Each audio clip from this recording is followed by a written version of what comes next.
June 25th, 2001, a 1997 red Jeep Grand Cherokee was found abandoned at a remote ski lodge 12 miles outside of Anchorage, Alaska. Its owner, Thomas Anthony Nuzzi, was nowhere to be found. Authorities launched a manhunt through some of the toughest terrain in America, but in the end, Thomas Nuzzi's disappearance would become a cold case. A cold case with only one piece of surviving evidence. And the trail to Thomas Nuzzi ends with that Jeep. But that's where our story begins.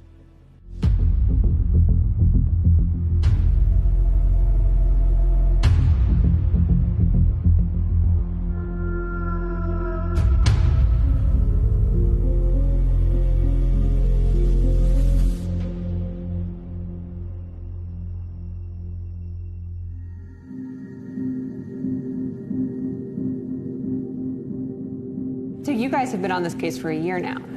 Yeah, just about. We came across it when we were researching stolen cars in Anchorage because there's a lot of them. The odds of getting a car stolen in Anchorage are incredible. In the early 2000s alone, 1 out of 100 cars is getting stolen. That's a really high number. And it doesn't make any sense until you start to understand the Alaska of it all. That's exactly it. This case kind of stood out to us because there's so many elements that are unique to Alaska. Things you might be able to explain if they happened anywhere else, but in Alaska, it doesn't add up. The pieces of the puzzle don't fit together so easily. Here's what we do know. Thomas Anthony Nuzzi was 52 years old when he disappeared on June 19th, 2001. He was a traveling nurse.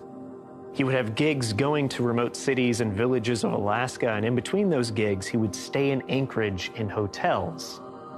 Obviously, Alaska is very remote, so it's an important job. On June 11th, 2001, Nuzzi finished a job in the remote city of Ketchikan, Alaska. He gets on a plane and flies to Anchorage, where his 1997 Jeep Cherokee is waiting. He drives to the Super 8 motel to stay for about a week until his next job is scheduled to start.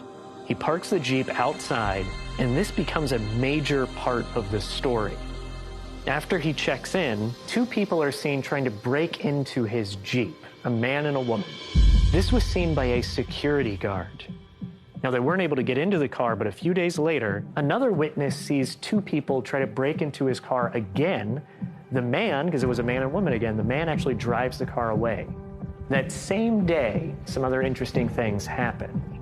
At 9:47 p.m., there's security footage at a nearby gas station with Nuzzi buying lighters, cigarettes, and some snacks. Which is weird because he doesn't smoke.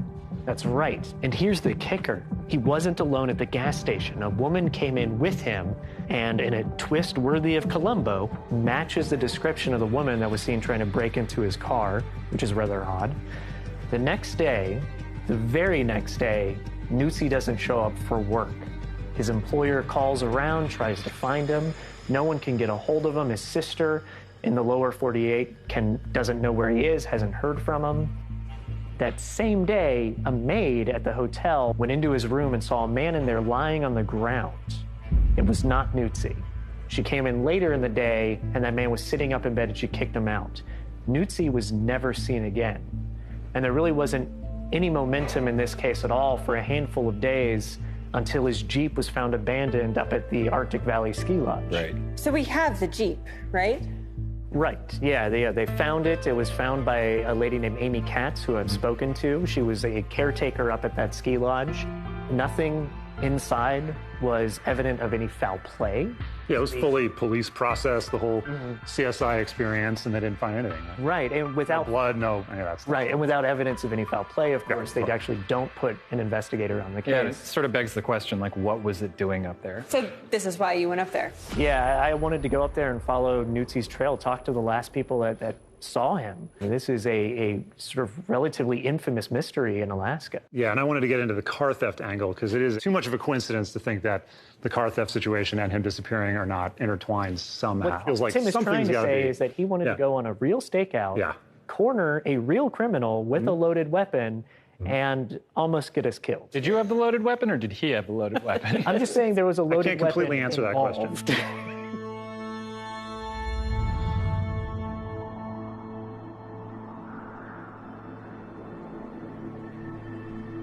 Yeah, so Alaska is this vast area, but yet there's not many roads, and there's roads that lead to nowhere, and there's roads that end, and all along this, there's not just those stolen cars, but honestly, what intrigues me the most is the missing people.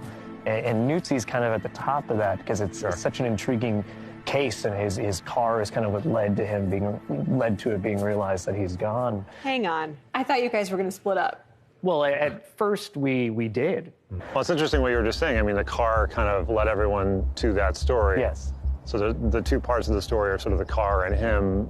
If you want to follow him, see if there's anything more to be found. And yeah, I really do kind of want to stick on that story, if that's all right. Yeah. Well, I'll focus on cars, see what you can find, and we'll catch up later. And if you find any stolen cars, be safe. Call someone. Call the police. Right.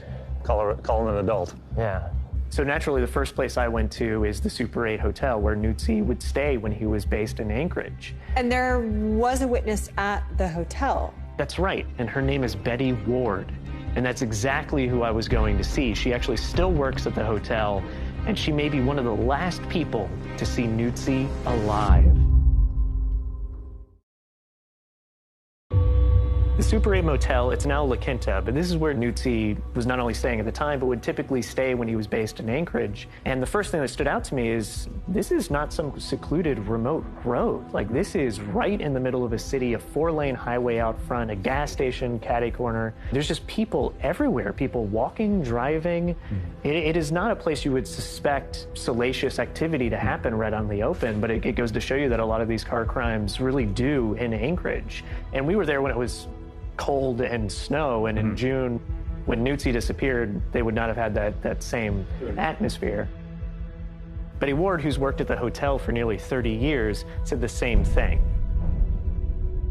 I knew he was a nurse. He was going to Bethel. I said, "We're going to a wonderful place because the natives there are absolutely wonderful." Obviously, you had talked to him, son, because you knew he was going to Bethel and knew he was a nurse. He talked to everyone. He talked to everyone. Everyone. But the one thing I do remember, he was walking out with a couple of fellas. And one of the people that worked with me says, "Oh, he's going out with some friends." I said, "Yes, he is." And they walked that way, but they didn't go in his truck. He went with them, and I never saw him anymore after that. And you mentioned his car. When you saw him leave with the friends, you said they didn't get in his car. They didn't get in his. So you knew which car was his. The red. He had a Jeep? red car right over there. And because I could see it from the window. Wow. That's all I can remember. So, you're probably one of the last people to see him before he disappeared. Well, Thank made you. me kind of sad because to not know where he is. I thought he was just gone. Yeah. Did anybody come around? Any police? Any news articles? Never. I heard anyone coming around to ask any questions about him. So she said a couple of things that stood out to me. Is one, she saw Nutsi leave one day with two friends, not a man and a woman who like the unknown suspects that we're going to come across a million times today. But she believes just two friends, two male friends, and they didn't get in his car. They walked past his car. She knew which car was his, and they left to go off and do who knows what. So we know that he was active, he had friends. She remembered him very specifically because he was so nice. He was a nice guy that would talk to everybody that worked in the hotel. Everybody that was there knew him. So this isn't, some guy that you would expect to be mixed up, in something criminal. But she also talked a little bit about crime in the area. Like there was a car theft at the hotel just soon before we were there. All I knew is my car was stolen. Your car was stolen. My car was stolen. I had a Saturn, and I got up that morning, and it was gone. Our van was stolen. The old van was stolen. And they painted it, and we found it. Kind of surprising to me, maybe not anybody else, but I was surprised at the amount of crime in Anchorage. It's such a beautiful place. It is remote. It's the largest city in Alaska, but it's still relatively small when you compare it to other cities in the United States. But the amount of car crime, the amount of gangs, drug use, domestic violence, it's To that point, Alaska has the 4 largest cities by area in the United States, all 4. And they range in population from Anchorage, which has 350,000 people, around there, down to 2,000 people. The third largest city in Alaska has only 2,000 people, but it's still 5 times the size of Los Angeles. Yeah. Well, I mean, it relates back to everything we're kind of talking about today. Because it's so remote and so spread out and the population density is the way it is, it's hard for law enforcement to actually investigate and all of this. Yeah, each officer is covering what, the equivalent of Wyoming, you know? I mean, it's just like, it's an insane amount of space. So it makes it easier for criminals to just dump whatever, people, drugs, you know, anything out there and get rid of it. But for law enforcement to find it, it just seems impossible. Also makes it really hard to attract law enforcement officers in the first place. There's actually a high number of criminals who have applied for and gotten law enforcement jobs in the state of Alaska. Yeah, and also it's hard for law enforcement to get anywhere, let alone people. Sure. Especially quickly. Yeah. You're like, oh, there's a situation in the next town over, but you know, you can't get there in even an hour if you were already in a moving airplane. Well, there's also no roads. Roads don't connect. Juneau, the state capital, doesn't connect anywhere else in the state via a road. Right. It's not actually accessible by road. Yeah. You either have to take a boat or a plane in. So when you hear cops haven't been able to find Thomas Nutze for 20 years, take a look at Alaska and try to understand how difficult of a job that really is. Law enforcement really needs to use every trick in the book. Or they need to rewrite the book, which is exactly what they tried to do. I wanted to talk to somebody in the DA's office. There had to be a reason these car thieves weren't in jail, and it turns out there was.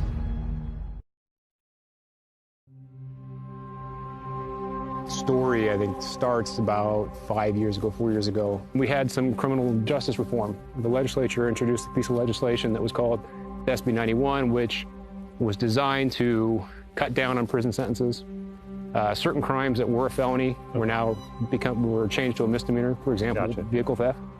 And so we saw an uptick in the level of stolen cars. What do you think was leading to that? I wouldn't say it was any one factor. I would say it was several things. We sort of a perfect storm, so to speak. Our economy was stagnant. We were hitting a recession because of dropping oil prices, so there was less jobs. We saw an increase in the number of criminal element that was moving here, and then we saw an influx of drugs into the area. And criminals talked to each other, and with the amount of press that this was getting, you know, it became pretty well known that there really was no punishment for stealing cars. But I think the rationalization for cutting penalties for stealing cars was that, you know, this was a drug, you know, most of these crimes or have some kind of a drug nexus, right? So what the plan was, you know, jail isn't working, jail doesn't deter people from committing crime, so what we need to do is get treatment centers in place. But that never happened. So SB 91 has created this intense recidivism, but people are stealing cars, getting arrested, they post bail, which is very cheap, then they go out and they steal another car. And this can happen multiple times. There are people that have 3, 4, 5 active cases. So community was up in arms. Oh, yeah. And we had acts of vigilantism. There was I remember that there was a gentleman named Floyd Hall who was kind of a public figure here in Anchorage for a few months because he was out on his own sort of finding stolen cars and getting them back to their rightful owners. So Floyd, this guy Floyd is going out and he's kind of trying to take care of business himself and find cars, get things back. How does that work with law enforcement, and what is your perspective on somebody doing that, I guess? So on the one hand, I'm a civil servant. I work in the prosecutor's office, and my job is to uphold law. Sure. On the other hand, as a private citizen, I certainly understood the public's outrage and frustration at what appeared to be the government's inability to solve this particular problem. Sure. So car crime statistics are about the same now as back when Nutze vanished. So the context is similar then? Close, yeah, and I got the official perspective, but I need to see it from the victim side. Okay, but first, you gotta come meet me at Nutze's hotel.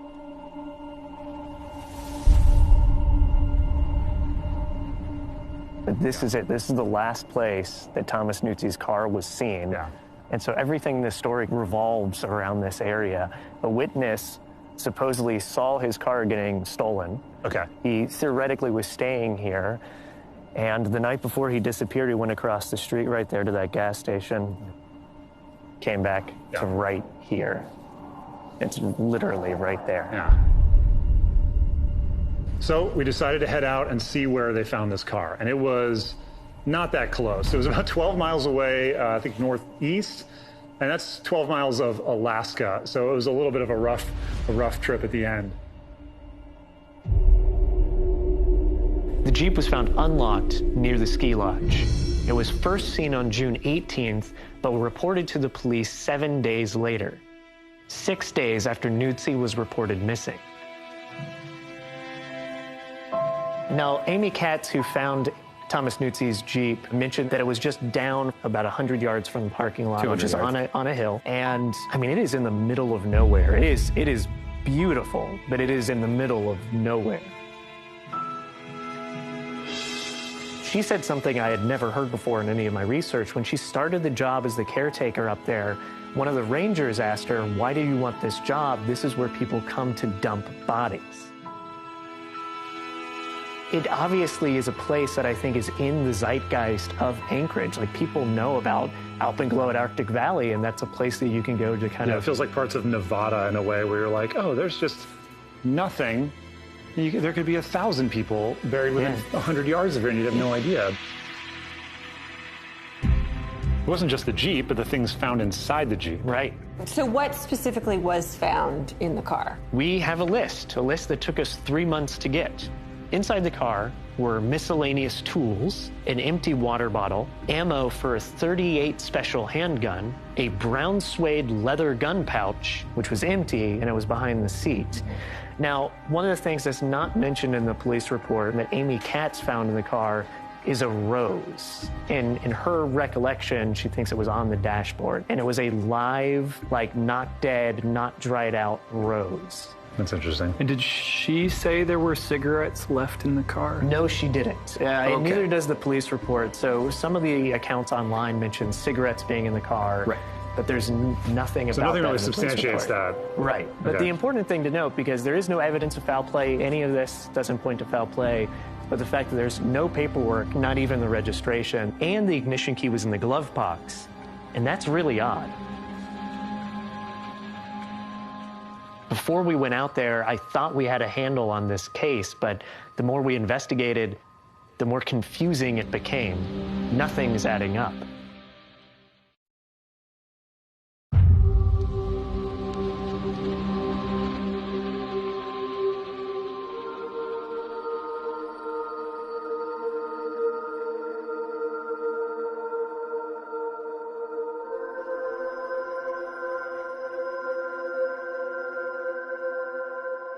Okay, so there's 3 basic theories. What if he was dealing drugs? He's a nurse, he has access to medical supplies, and he traveled for work. Sure. So the timeline of that action would be before he disappears, there's a night he goes to the gas station. Sure. And he buys cigarettes and 2 lighters with this woman that's seen him. They go back. Something could have happened where a deal goes wrong. They kill him, have to get rid of his body, take his car, jet out of town, dump it somewhere, and get another car, theoretically. The second scenario is, what if he was a user? Even if it was just like his first time. Maybe he really liked this young woman, thought she was pretty, thought, hey, I'm gonna party tonight. OD'd. So it could have been his feet the housekeeper saw in the hotel room. And the woman calls her friend, this other guy that was seen, he shows up, and they're just like, oh God, what do we do? They gotta get rid of the body. And they hop in his car, they take off. Sort of a third scenario is just like, he's just a normal dude that's in the wrong place at the wrong time. Sure. And I personally believe that this woman and the guy seen in his hotel room, I think they intended to rob him or hurt him. Things just go haywire, and they try to cover it up. Those were the obvious things that seemed to fit the details we had.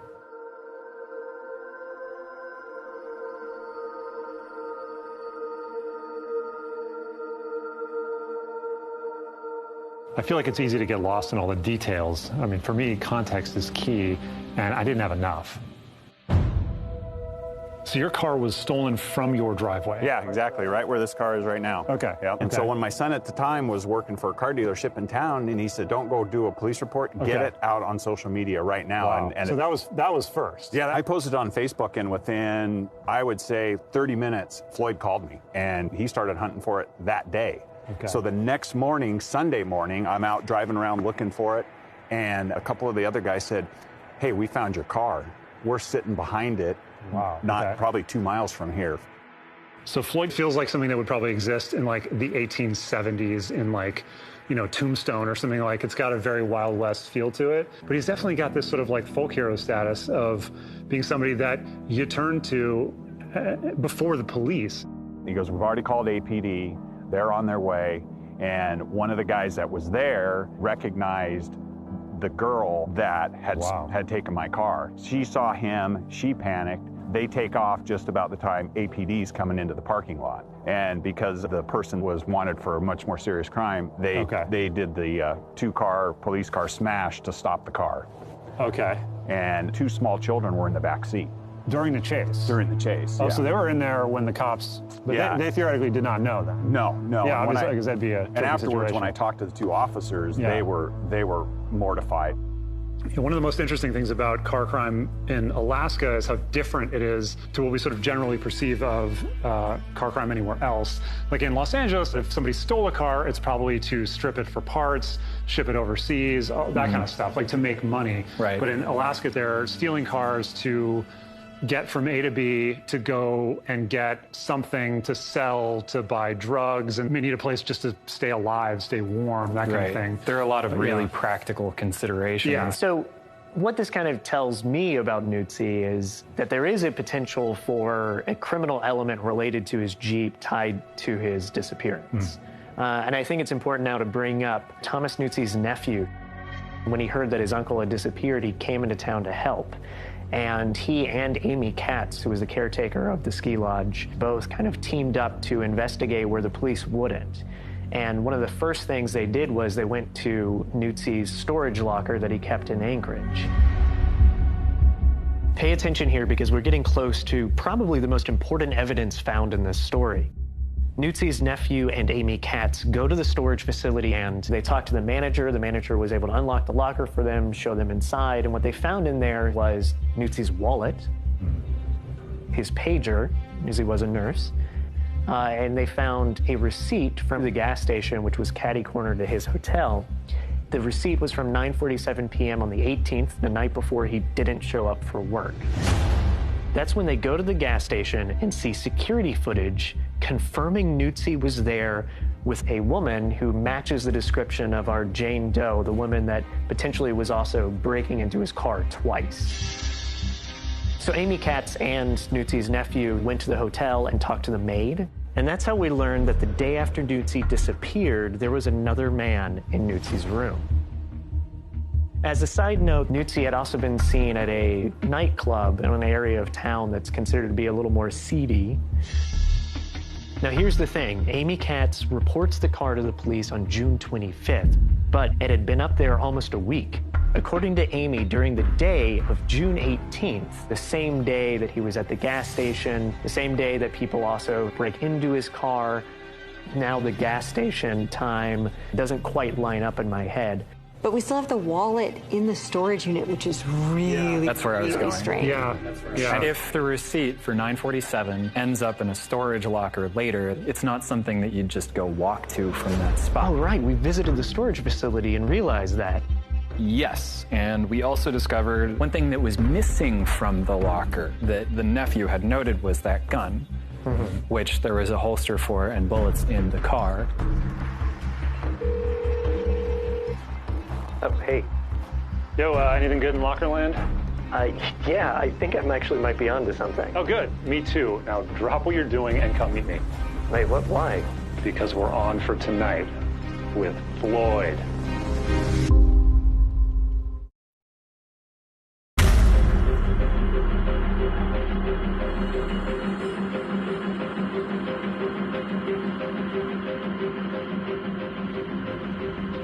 Okay, so we're going across town to an area that apparently has a lot of car thefts. Tim's already there, and he's getting ready to meet with Floyd.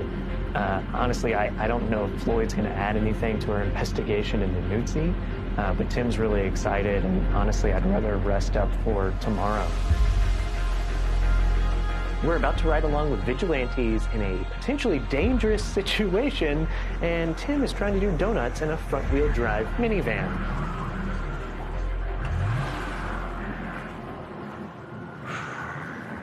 They here yet? I couldn't hear you. Are they here yet? Be right back. It was stakeout time in Anchorage, and the idea was we were going to go out and find real stolen cars. But Michael needed convincing. So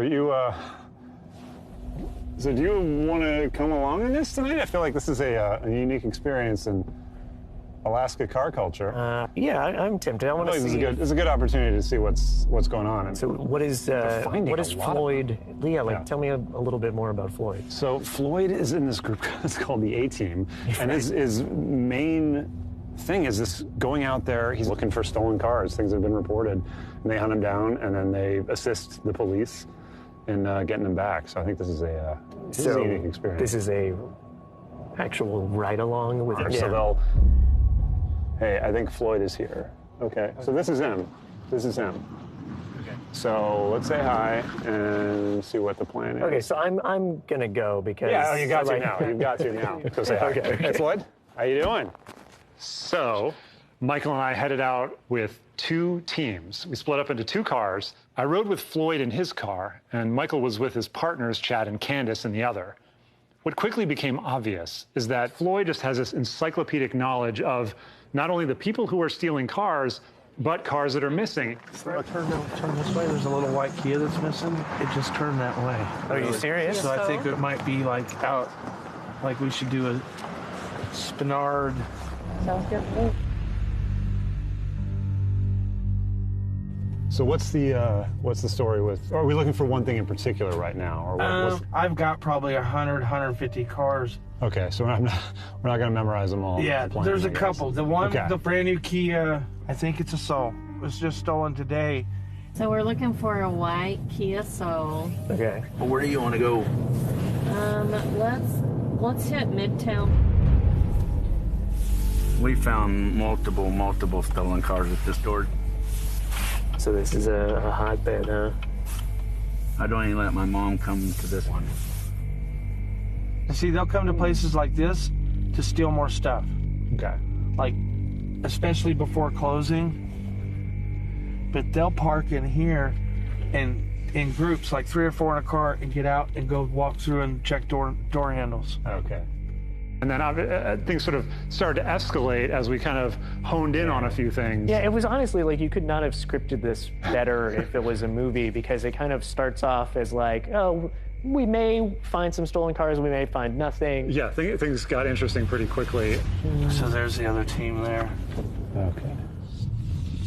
You said a white Kia Soul, Candace? A white Kia Soul. A security. White Kia Soul was just right behind us. The one that was stolen? What? What's the? Can you see the plate? Is there a license plate? It's Covered with snow, but maybe we can get the front one. Yeah, we just turned around. We're heading back towards the where we saw that white Kia. Wait, did they move it? They switch the plates anyways, but they know they can put tons of snow on it where nobody can see it. Where are you guys exactly? Oh, there you are. Okay. Oh, it's right behind you? We're coming up on it. Oh, that's not it. Yeah, we lost him too. I was not scared whatsoever at all. I was fine the whole time. Makes me nervous. But no, it was a fascinating process where we just, kept going and looking, and we were driving around for hours, and we're on our phones, and we're making phone calls, and we're, going over the list and checking license plate. So we just kind of have our routine that we kind of drive around a certain the dope houses, because if they're still in a vehicle, more than likely they're going to be going to the dope house next. So. Okay, so now this is a dope house. To our left, it's an apartment in here that's a dope place. Okay. So we know that's like dude walking right there. Look out, more than likely. Is the root of all this really drugs? Most of it's dope. Okay. Yeah, most of it's dope. I've read a lot of stories that interested us in this place and in this story, is, especially with car thefts, is a lot of it was people needing to get warm. People basically needing to survive, but most of the ones that we recovered, I would say 80 to 90%, have dope in them, have needles in them. We would tell the owners, just don't even get in the car, period, because they'd be stuck in the headrest. Just, I mean, the needles were just everywhere, down in the heater vents. Oh my goodness! Yeah. Oh wow! Yeah. It was a long night until things changed. Oh, here it comes! It's gonna run. Around 9:30, we drove up to North Anchorage, an area around Penland Parkway, where a lot of stolen cars turn up. And that's when the night got interesting. So we're driving through this parking lot that connected to a gas station, and they recognize a white truck. Oh, that white Toyota, Chad. That could very well be it. Okay, license plate. It's got black door handles, and it had a topper on it, but it doesn't anymore. It's a 2000 Toyota Tacoma extended cab, white, plate FJZ. This one's GGD. It's got black door handles. Yep. This one's got chrome. It does. Yeah, I think it is chrome. Yeah, they're chrome. What was the license plate? GGD is what it started with. I'd hate to drive back by, though. Because they're experienced veterans of this, they actually knew that the license plate on the truck was wrong. So they were able to actually piece together through looking at it. Yeah, they get a few details about the car from the people who lost the car, and they say like, oh, there's a dent in this side, or the window's broken, or there's a sticker. So yeah, so they're able to piece together that this is in fact the stolen truck on the list, and whoever's in the car, they sort of pull out, and we go to follow them, and they immediately know that we're following them because they take off. Let's see how he drives.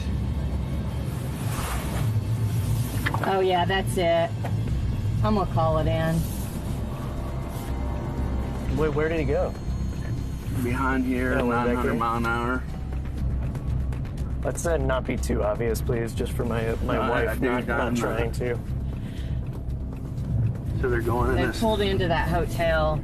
Just drive on by, though. Yeah, just drive by, and if it's in there, let's call it in. Yeah. Yeah, it is right there. Oh, there it is. Oh, yeah, I'm calling it in. What is this hotel? Yes, I think I've located a white Toyota stolen truck. This is Floyd's page, so He's coming back. Chad, try to get that tag when he comes out. Yes, what was your question, ma'am? What is your name? Candace. We're calling Tim and Floyd and telling them where we are and what truck it is, and Floyd heads over, and we sort of followed him down behind one of the shopping centers, and you guys came in the opposite direction. Yeah, and I think at that point, he made a couple turns and kind of, disappeared, but was in the area. So I was with Floyd, and you were a little ways down. We made a right turn or whatever, and he goes, I think that might be it.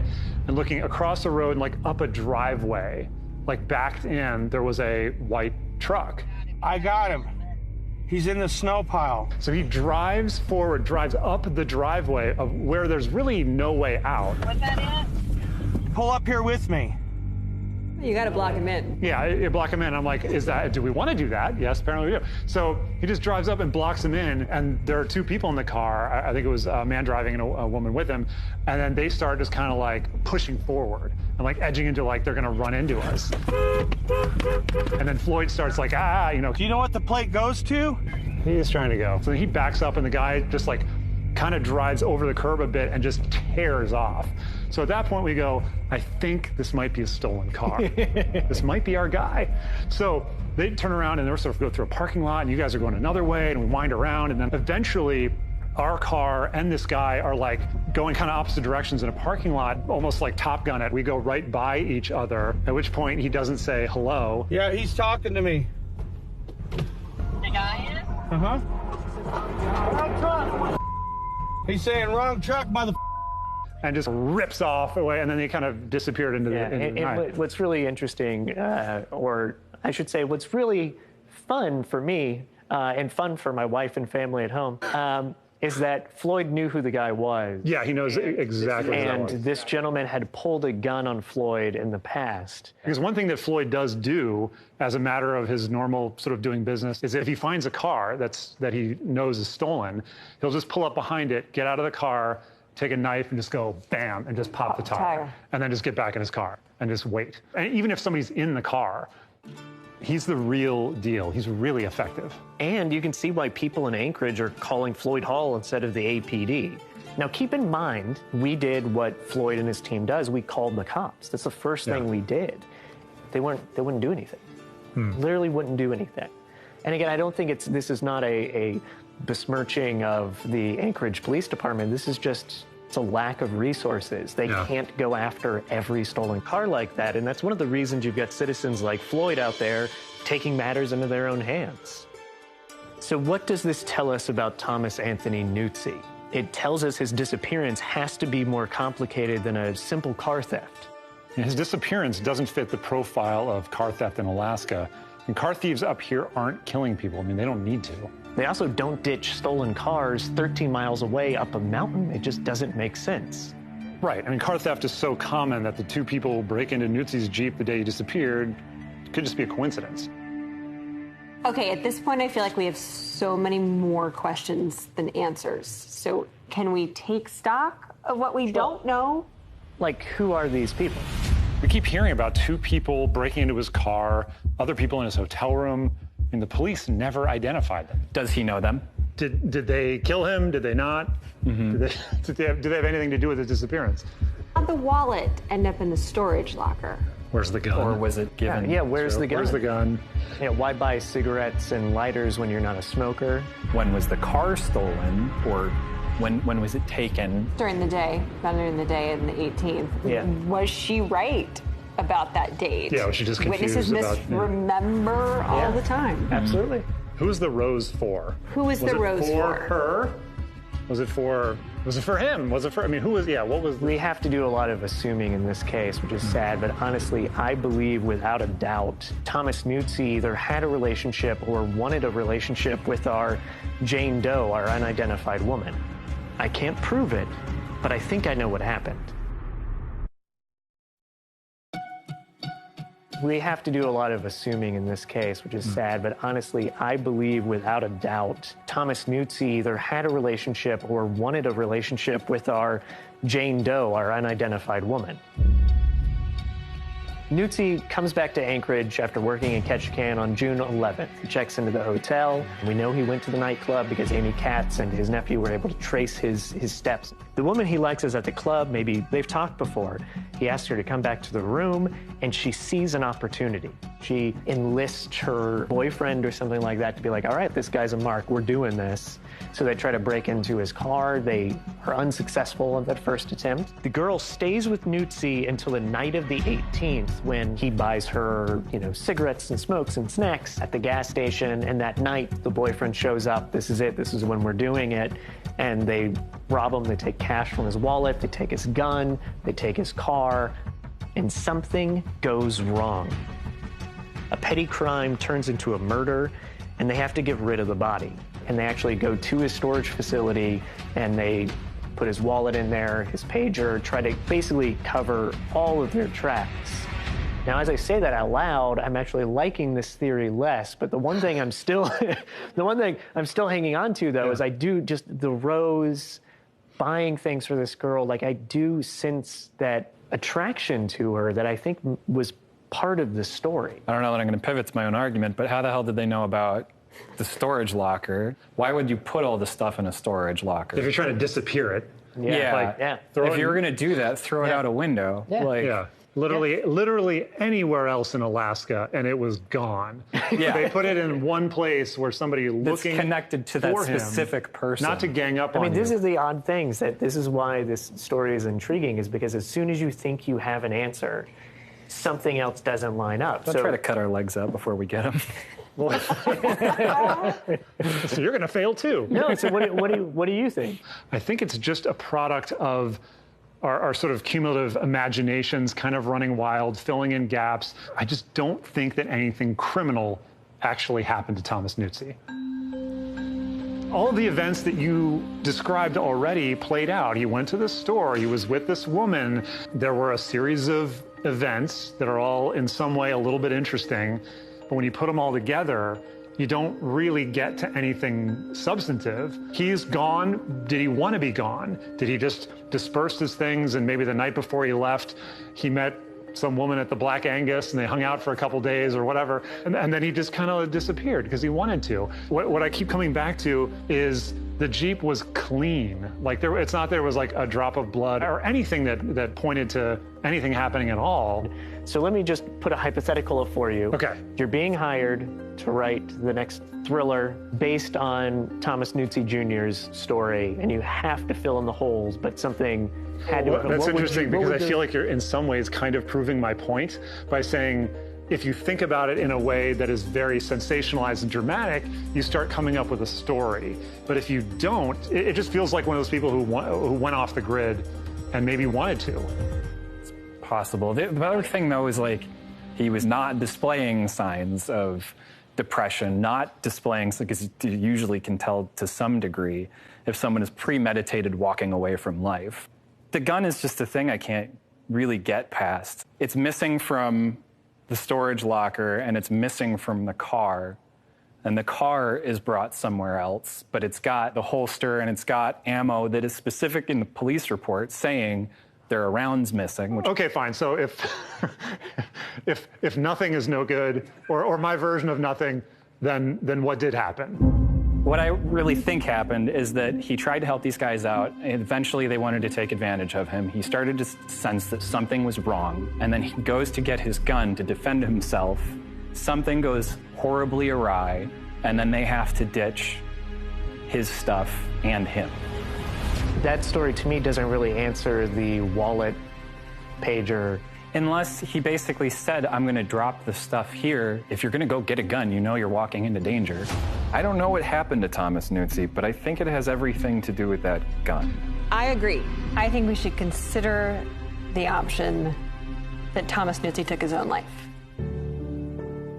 Thomas Nuzzi arrives in Anchorage, already resigned to ending his own life. That's the place he's in. He is content with that decision. He goes to a club. He spends whatever money he has. From his perspective, he's letting go of all of his earthly possessions. He's getting ready to leave this world. But the appearance from the outside is that this guy is rolling in cash. A girl, maybe our Jane Doe, thinks this is somebody I can rip off. He's got cash, follows him home to this motel. When they try to steal his car in the parking lot, there's a shred of him who looks at her and this other gentleman she's with and thinks, these are people I can take care of. This is how I'm gonna go out. Gives them a place to stay. It's not disturbing his timeline, though, for his own plans. He drives to the storage unit. He drops off the last, material objects he has. He takes the gun. He gets back in the car. He drives up to the ski lodge, walks out into the wilderness, and continues on with ending his own life.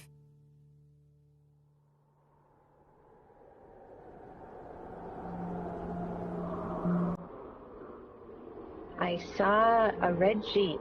It stood out to me. Something bothered me about it.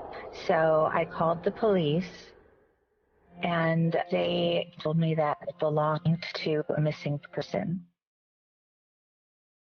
There was a massive search over a period of about 3 days. The kind of assumption was that he had probably taken his gun and committed suicide.